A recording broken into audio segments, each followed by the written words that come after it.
All right, so this is a really cool line. It has some great chromaticism, some really cool stuff out of the altered scale, and it also has a nice little double stop blues lick at the end as well, which it's always interesting to see how those translate from the piano over to the guitar. Some are easier than others. This one is a little bit more awkward, but still sounds really cool regardless. And he's doing this over Autumn Leaves, the 251 to G minor. So we start with a little pickup on the end of 4. We goes 3, 4. So we start out with E flat, D, B, and C. So if we look at those first 4 notes in relation to the A minor 7 flat 5 chord, intervallically we have the flatted 5th, the 4, the natural 2, and the flatted 3rd. So he's using a natural 2 as opposed to a flat 2 over the minor 7 flat 5 chord, which is very common. It's more common to use the natural 9 than the flat 9 when you're soloing over minor 7 flat 5 chords. So the scale of choice would be Locrian natural 9.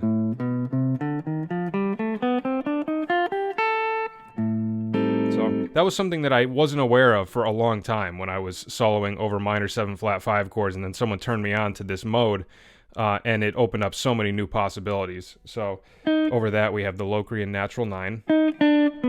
And then we do this little arpeggio, C, E flat, G.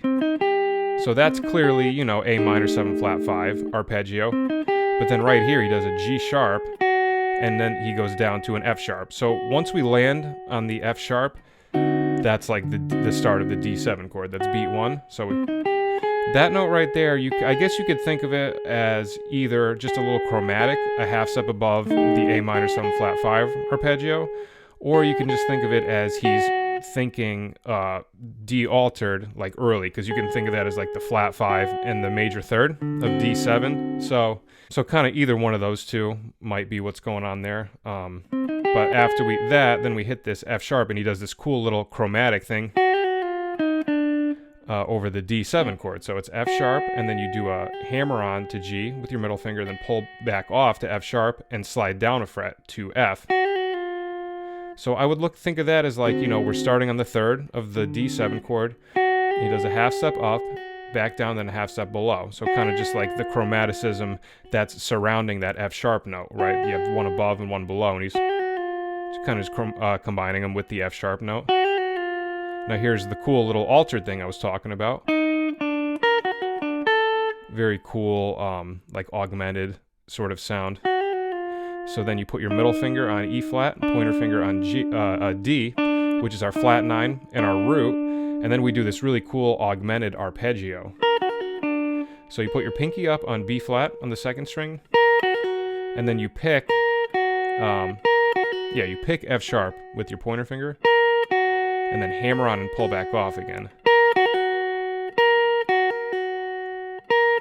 Very pianistic kind of sound, like that sort of sweeping arpeggio sound on the piano. And then pointer finger goes to D on the 3rd string.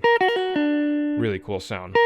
So intervallically against our D7 chord, that's the root, the 3rd, and the sharp 5, right? So just an augmented arpeggio. And then he resolves it to A, that's when we go to our G minor chord. That's the 9 of the G minor. That's a very specific voice leading sound that you hear a lot when you're going from a 5 to 1. You hear the sharp 5 on top of the 5 chord, and then it resolves down to the 9 of the 1 chord. And he's encompassing that sound in this line. So far we have.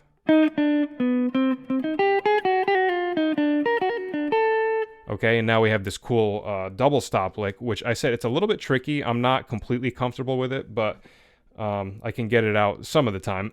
So what's going on there? We put our middle finger on G on the 3rd string, just G minor pentatonic, G, B flat, C, and then this is the tricky part. So the G note is staying constant on top on the 1st string, so we put our ring finger up on G, and what we're doing in between is we're doing this. We're going like that. So C sharp, slur up to D and back down, and then B flat and C.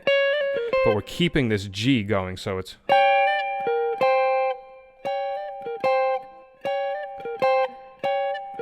little tricky.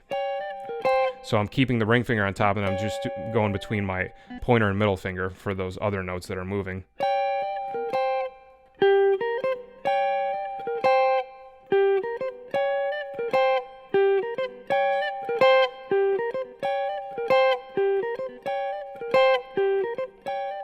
I basically just had to do that for a while, and every once in a while I would get it. It's just like a very specific fingering position that you have to get to execute it and get it to really come out, but I'm going to keep working on it. I think it's a really cool sound, and any way that we can sort of expand the double stop repertoire on the guitar, I think, is for the better, because I love the sound of a lot of those double stop blues licks on the piano, and I'm always looking for different ways to sort of incorporate them onto the guitar, or translate them to the guitar.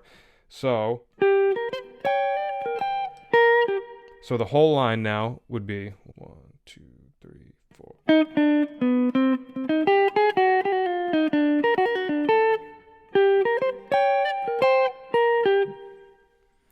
All right, so a lot of cool stuff going on there. Wynton Kelly is just a monster of a piano player. I'm glad I was finally able to do a lick of his.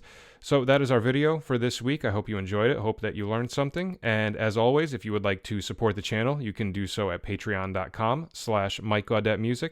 And that's our episode for this week. I will see you guys at the next episode. Take care.